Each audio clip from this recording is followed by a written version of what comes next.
Good afternoon. I'd like to update you on our response to COVID-19. I'm joined today by Dr. Jenny Harries, the Deputy Chief Medical Officer. As of 9 a.m. today, 127,737 people have now been tested for the virus. 108,215 have tested negative. 19,522 have tested positive. Of those who have contracted the virus, 1,228 have sadly died. The virus is indiscriminate. It doesn't matter who you are, where you are, or how old you are. We each have a part to play by staying at home, protecting the NHS, and helping to save lives. We all have a duty to one another to keep everyone safe. So today I'd like to give you two updates before answering questions. The first is on the plans that I have put in place to ensure that every corner of the country can confront the coronavirus epidemic. The second on what the government is doing to shield the most vulnerable people in society. Now, on the first question, I've put in place in all parts of the country procedures to ensure that everywhere can be ready to move forward together. All parts of the country are now on an emergency footing. This is an unprecedented step in peacetime. We haven't done anything like this since the Second World War. This means that we're establishing strategic coordination centres across the whole country. Each centre is led by Gold Commanders.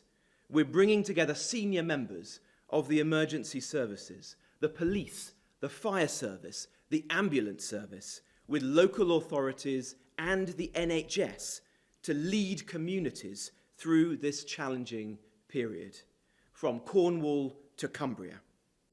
We've embedded within each of these groups members of the armed forces, including some of the finest military planners in the world. These groups are planning the local response to the virus, using their expertise, their judgment, and their leadership to ensure a comprehensive, a coordinated, and a consistent response across the country. Now, one issue that they have been helping us to coordinate, and about which I know there is a lot of concern, is the provision of personal protection equipment. We simply cannot and should not ask people to be on the front line without the right protective equipment. We have a clear plan to ensure that those serving this country at this time have the right equipment. We've established the National Supply Distribution Response Team, and they're supported now by members of the armed forces and other emergency services who are working around the clock to deliver the equipment to the people who need it most. 170 million masks, 42.8 million gloves, 13.7 million aprons, 182,000 gowns, almost 10 million items of cleaning equipment, and 2.3 million pairs of eye protectors, all delivered to 58,000 NHS trusts and healthcare settings, including GP surgeries, pharmacies, and community providers. Every single GP practice, dental practice, and community pharmacy has had a PPE delivery. All care homes, hospices, and home care providers have or will shortly receive a delivery. To NHS and social care workers, all those who rely on this equipment, and to their families and loved ones watching this afternoon, we understand. And we will not stop until we have got you the equipment that you need. Now, last weekend at this press conference, the Prime Minister and I explained why 1.5 million people who are extremely vulnerable to the virus due to their underlying health conditions needed to stay at home for a period of 12 weeks and avoid face-to-face contact. Since then, the NHS have written to almost 1 million of these people and outlined the steps that they need to take to protect themselves. We've also established a dedicated webpage on gov.uk, which those in receipt of the letter should go to let us know whether or not they need further assistance over the course of the next 12 weeks. There's also a new phone number, which is on the letter they have or will receive shortly. Now, if this applies to you, I know that you will find this a very worrying time. You'll be thinking about how you can continue to access the medicine that you need, how you can get the food and other essential supplies that you rely on. If you don't have family or friends or neighbours nearby who you can rely on, then the NHS will deliver your medicines through the community pharmacy network. And if you register online or using the phone service that we've set up, letting us know that you need support, then we will deliver food and supplies to your doorstep. And this weekend, I saw for myself firsthand the first deliveries being made. The packages included cereal, fruit, tinned goods, tea bags, biscuits, toiletries, and other essentials. The first 50,000 will have been sent out by the end of this week, and we're ramping up production to send out as many as are required for as long as it takes. If this applies to you, while you will now have to be at home for a prolonged period of time, and that will be difficult, I want you to know that you are not alone. We're here to support you for as long as you need us. We've all been hugely impressed by the commitment and the dedication of those working in social care, in local councils, delivering essential public services like ensuring that the bins continue to get collected, none more so than me as the Secretary of State for Local Government. We all respect the 12,000 heroic former doctors and nurses and paramedics who have come back to work and been deployed this weekend. And I think we've all been moved by the number of people who've signed up to be one of the NHS voluntary responders. Today we can announce an extraordinary 750,000 people have signed up to do that. In every city, in every town, in every village, there's going to be work to be done. And in each of us, there is the power to do it. And so please take part. Please play your part. Please consider your friends, your family, your neighbours. When you're shopping, please call the elderly and support them. When this is done, and it will be done, we all want to be proud of the part that we've played together. Thank you very much. And now I will answer some questions from the media. And I think our first question today is from Simon Israel from Channel 4 News. Good afternoon, Simon. Good afternoon, Minister. I have two questions, one for you and one for Dr. Paris. My question to you is, 10 days ago, the Prime Minister predicted the tide would be turned in 12 weeks. What's the current forecast?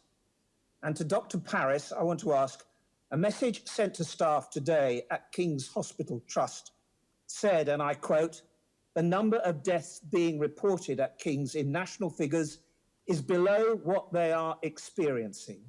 This is not just King's, there are a number of other trusts, and the centre has been made aware.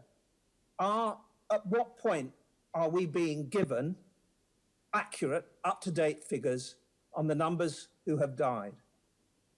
Well, thank you, Simon. If I can begin before handing over to Jenny. Nobody's pretending that this will be over in a few weeks. But what the Prime Minister said in the past, and I will reiterate today, is that if we all play our part, if we all follow the very clear medical advice, then we can turn the tide of this virus. And at the heart of that is a very simple message, which is to stay at home. By doing so, protect the NHS and then save lives. If we follow that advice, then we can turn the tide, and the more we adhere to that advice, the more lives will be saved, and the faster we'll begin to do that. Jenny. Thank you. So just picking up the point about the tide and the turning, I think this is an important message to get across to the public. As I said previously on a number of these interviews, this is a bit of a moving feast, which is dependent on the actions that we take as individuals and collectively as a population. If we practice social distancing effectively, we will move the peak across, and that is a good thing, because as we move it, it will drop. So we need to keep practicing. The data that we have, the modelling going forward, will suggest that in the time period which the Prime Minister noted, which was 12 weeks, we would get on top of the virus, and that is exactly what I hope we will do. The proof of that will come in around 2 to 3 weeks, and that is because our most constant figures, and we'll come back to this in a moment, are the deaths, and the deaths follow the numbers of infections. And there's usually a 2 or 3 week time lag, and we also need a lag for the effectiveness of the intervention measures to come through. So what I keep saying frequently, and I'm sorry if I'm repetitive, is that we need to wait for 2 to 3 weeks to see what we have achieved collectively, and then the slope of that curve will start to indicate where a new peak will be, but we're optimistic that that peak will be lower. So we need to keep looking at this, but it will be 2 to 3 weeks before we are clear whether the peak has shifted across or not. So I think that was the first question. The second one that you raised was around deaths. Clearly, every death that we have is a really sad event. It involves a family and a lot of sadness. We have to make sure that when we're reporting, the family is content and knows, and that all our data is absolutely accurate. For any event like this, whether it be COVID, whether it was Ebola, whatever it is, there is always a time lag for us to check and evaluate that the data across the system is linked. We do not want to be misreporting data and then having to correct it. The public would not have confidence if we were doing that. And as we have had, sadly, to register more deaths, that time period takes longer. So I'm not aware of the communication from King's. It may be that that's gone back into the NHS, but what I can say is all of our data links up, and there is a time lag, and for the reporting yesterday, it will have been the deaths reported the previous day. So it is inevitable that there will be a time lag. This is not an issue of transparency, it's an issue of ensuring that all those families that need to know and all the parts of the system can consolidate the information and ensure it's accurate for the public. Thank you, Jenny. I think that's very clear. I'll take the next question from Paul Brand from ITV. Paul. Yeah, thank you. Firstly, to the Deputy Chief Medical Officer. Originally, we were told that the lockdown measures would be for 3 weeks. Is it safe to now assume that they will go on for much longer than that? And to the Secretary of State, when will the government be making that reassessment so that people can plan their lives?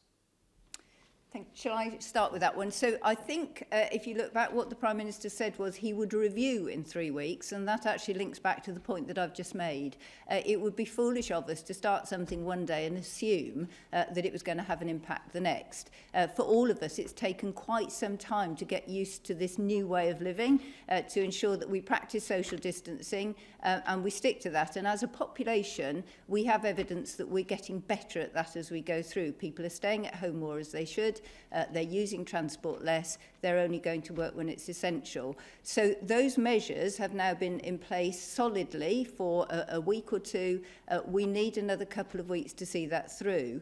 And as I've just mentioned earlier, the issue of the 3 weeks is for us to review where we are and see if we've had an impact jointly on the slope of that curve. But I think to make it clear to the public, if we are successful, we will have squashed the top of that curve, which is brilliant. But we must not then suddenly revert to our normal way of living. That would be quite dangerous. If we stop then, all of our efforts will be wasted and we could potentially see a second peak. So over time, probably over the next 6 months, we will have a 3-week review. We will see where we're going. We need to keep that lid on, and then gradually we will be able to hopefully adjust some of the social distancing measures and gradually get us all back to normal. So I think 3 weeks for review, 2 or 3 months to see whether we've really squashed it, but about 3 to 6 months ideally, and lots of uncertainty in that, but then to see at which point we can actually get back to normal. And it is plausible that it could go further than that. We just need to wait to see how successful we've been. And of course, the bottom line is, as we always say, keep practicing good social distancing, because we will manage it quicker and better between us.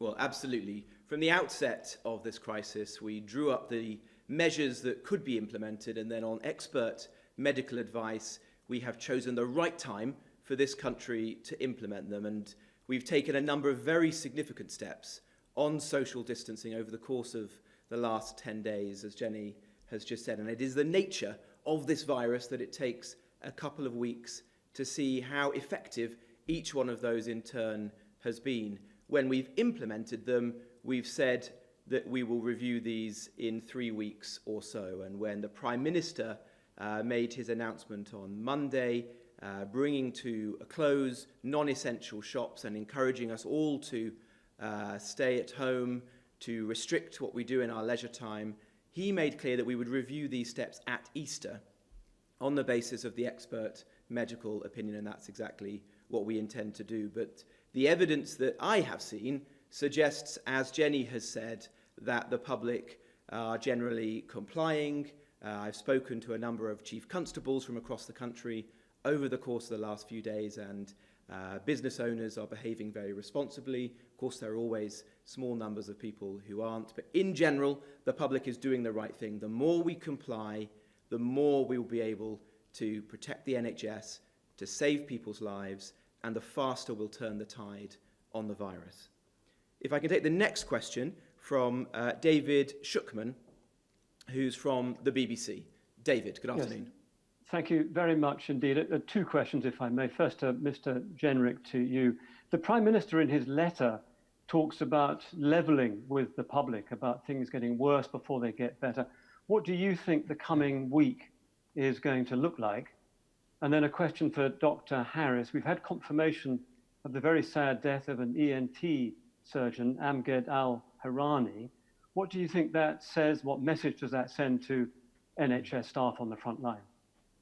Well, thank you very much, David. And can I also give my deepest sympathies to the family of Dr. al-Harani. We heard the news just a few moments ago that he'd very sadly passed away.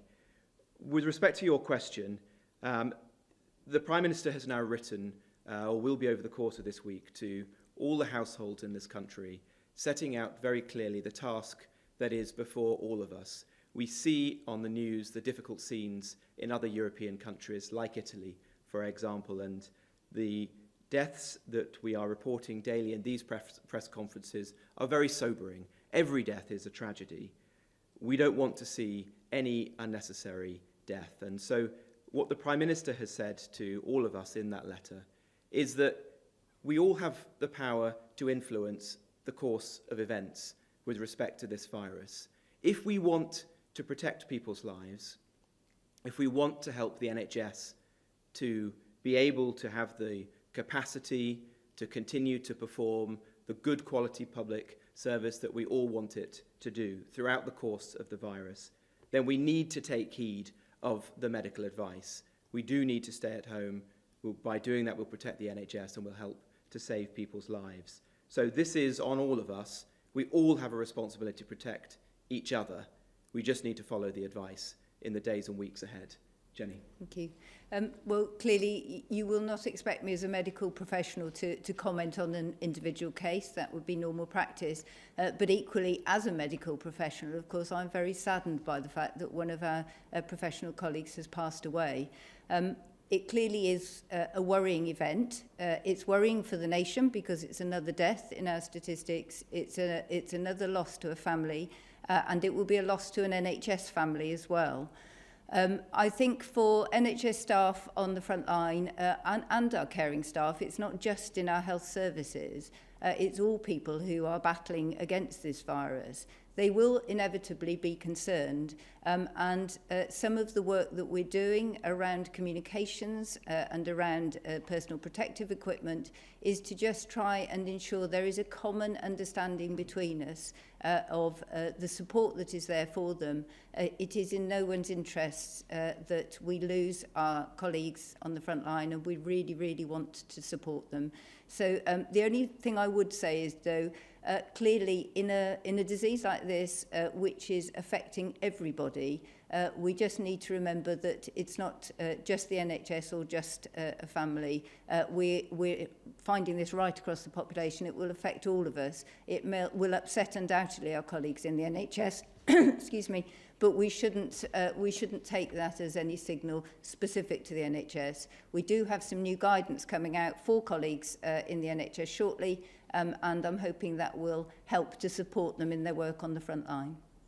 Thank you, Jenny. And the guidance that's going to be published shortly will also apply to those working in other essential public services, for example, in social care, in local government and other settings, so that they can have the best possible advice as to the type of PPE that they need to continue to do their role safely in the days ahead. The next question, I think, is from Sam Lister from The Express. Sam. Hello, thank you. If I could ask Dr. Harries first, I just want to be really clear about what you've said. Are you saying that come Judgment Day in 2 or 3 weeks' time, if you've not seen the necessary changes that you require, the country realistically is facing lockdown for 6 months?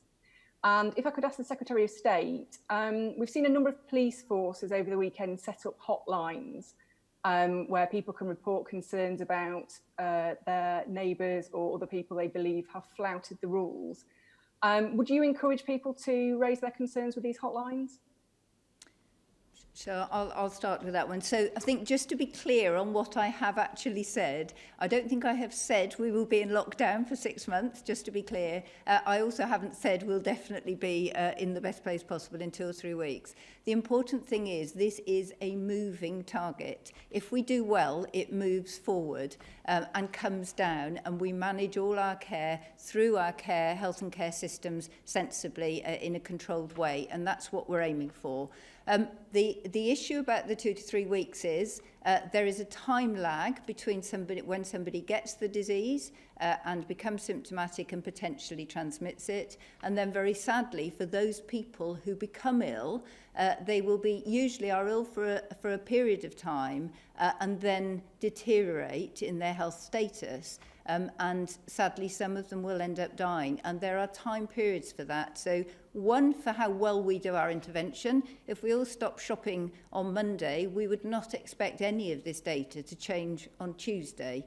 We would expect to start seeing a footfall dropping over the first week. We would start to see new infections dropping over the next week. And we would start to see deaths dropping over the following week. So the implication there is, and the Prime Minister's letter is, we actually anticipate that our numbers will get worse over the next week, possibly 2, and then we are looking to see whether we have managed to push that curve down and we start to see a decline.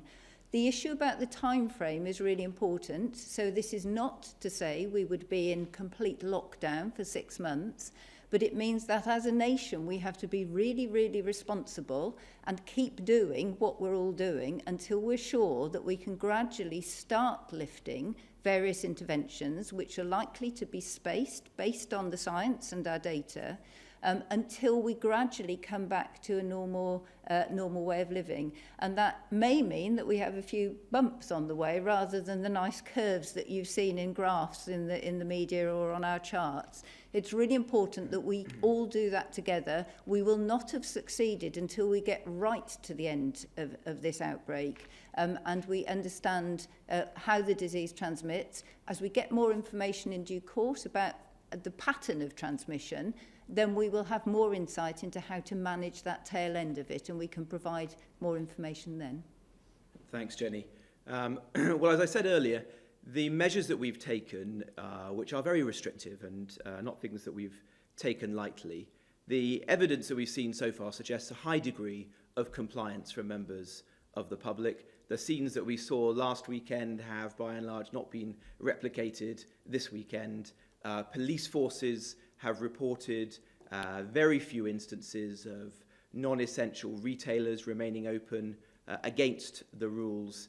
And so, I think it's very encouraging that people are increasingly taking this seriously and playing their part in helping us to protect the NHS and save lives as a result. Police forces have powers. They are able to enforce these measures. They can fine individuals, and those fines can ratchet up for the very small number of people in society who repeatedly refuse to follow the measures and take the advice of the police. And that's absolutely right. But we want to do this by consent. We want to do this with us all coming together in a national effort. And there's a moral obligation on all of us to play our part, protect ourselves, but also protect others. And that's regardless of your age, and there are many young people who feel that they are invincible. That isn't correct. The virus affects all of us, but each of us has the ability to protect others. And so I really urge, once again, everybody to pay heed, to adhere to the strong medical advice that we've all received, to stay at home, and where you do go out, do it in the manner that we've advised, respecting social distancing advice. And when you can't work from home, try to work from home, but when you can't do so, then go to work, and at work, follow Public Health England's guidance whilst you're there as well, so that together we can protect the country and begin to turn the tide.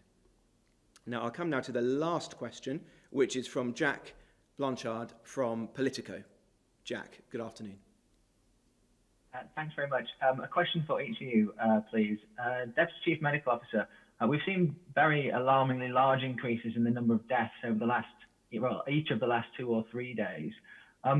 Is that as you had expected, or are the number of deaths increasing more quickly than you had hoped? And Secretary of State, have you modelled more extreme social distancing measures should they be necessary? And can you give us an indication of where things might go if what we're doing so far doesn't prove to be enough? So thank you for that, Jack. Sadly, the answer is yes. It is as expected in many ways. It's not an easy position to stand on a platform and say we expect a large number of people to die, but we have a pandemic on our hands, and it is an unprecedented event for this generation in this country. I think it is because of where we are on the curve, all the above, as I've said previously, applies. We are expecting that number will increase for the next week or two. But then we anticipate that if we keep doing what we're doing, and I can't emphasise that we have to keep doing it, it's no good just doing it for a few days and stopping, that we do anticipate that those numbers will start to drop. The important thing about the number of deaths, and it is a very, sadly, an easy to count statistic, if you like, and it's quite difficult to translate what it means often to the public in terms of death rates, and there has been a huge amount of media written and reported on that, but it is a sort of stable statistic, but it lags behind our impressions on the rate of increase of infections. So we just need to watch it carefully, hold tight for a week or two, keep doing what we're doing, and then come back and ask me the question again, and I think hopefully we'll be on the way down a little bit. That's right. Well, I think, as Jenny said, the task for us all now as a country is to adhere to the social distancing measures that we've already announced. These are very significant moves, unprecedented in our peacetime history. If we all follow those measures, then there's every reason to believe that we can turn the tide on the virus and we'll be able to protect the NHS and to save people's lives. Of course, if those measures prove insufficient or if members of the public are not complying with them, then we will have to consider what further options are available to us. But that is not our intention. We hope and believe that these measures can be sufficient, but it will take, because of the nature of the virus, a couple of weeks, as Jenny's articulated, before we can see whether that's truly happening. And if I could just add to that, just for reassurance, because obviously we've talked a lot about the capacity of the NHS to manage the number of people flowing through. We have plenty of capacity in the NHS right now to manage people coming through the system. So those deaths represent, very sadly, individuals who have not been able to respond to the high quality care that the NHS has provided. Very good. Well, I think there's one further question. Please, from Channel 5. I think the further question is from Kate Proctor from The Guardian. Oh, sorry, I do apologise, Kate. Go ahead. Okay. Hi, good evening. Afternoon. You'll have seen the reports of Brits stranded abroad who really, really want to get back to the UK. What can you tell us about the size and the scale of the repatriation package that you're going to put together? Germany has put aside 50 million euros. Will Britain be putting together something on a similar scale? And will you be using the RAF to bring people home? And if I may, Michael Gove this morning said that the UK hadn't got all the information that it needed from China to make some decisions earlier on in the coronavirus outbreak. Do you know what information was missing from decision making? Well, thank you, Kate. Well, firstly, with respect to British citizens overseas, we have and take seriously our responsibility to protect our nationals wherever they are in the world. That's a top priority for the government, and the Foreign Secretary has been working extremely hard with British missions all over the world to try to bring those citizens back to the UK. And he spent this weekend speaking with his counterparts in a range of countries where there are citizens who we want to get back safely to the UK as soon as possible. We've advised British citizens abroad to come back to the UK whilst there are still commercial flights available. That isn't the case in all countries, but it is in many. We haven't ruled out repatriation flights, and we are doing those in some cases. There is a flight ongoing at the moment, for example, to Peru to bring back a group of British citizens who've been in a difficult situation there. If we need to do more steps of that kind in the days ahead, then we will, of course, do so. We want to get those British citizens back safely to the UK. With respect to the international picture more generally, well, the UK is leading the international efforts. This is a global pandemic, and we want to play our part to the full. The Prime Minister has been speaking to his counterparts from the G7 and the G20. We are now the world's leading country in offering funding to support vaccine research. Almost £500 million we've offered, and we will put more at the disposal of that very important mission if that's required. And there may be more steps that we can do as an international community in the future, and we want to be absolutely at the heart of that. Of course, there will be lessons to be learned in the future about how we and other countries have responded to this virus, but the UK, our government at the moment, is focused 100% on trying to save lives here. And that means putting in place the measures that we've discussed today. It means supporting the NHS and social care, shielding those vulnerable individuals for whom we've been providing food parcels beginning this weekend. And above all, for people listening this evening to this broadcast, it means each and every one of us in our own lives following the advice from Jenny and her colleagues. Stay at home, protect the NHS, and that is the way that we can all save lives and begin to turn the tide on the virus. So thank you, Jenny, for joining us this evening, and thank you very much indeed, everybody, for watching at home.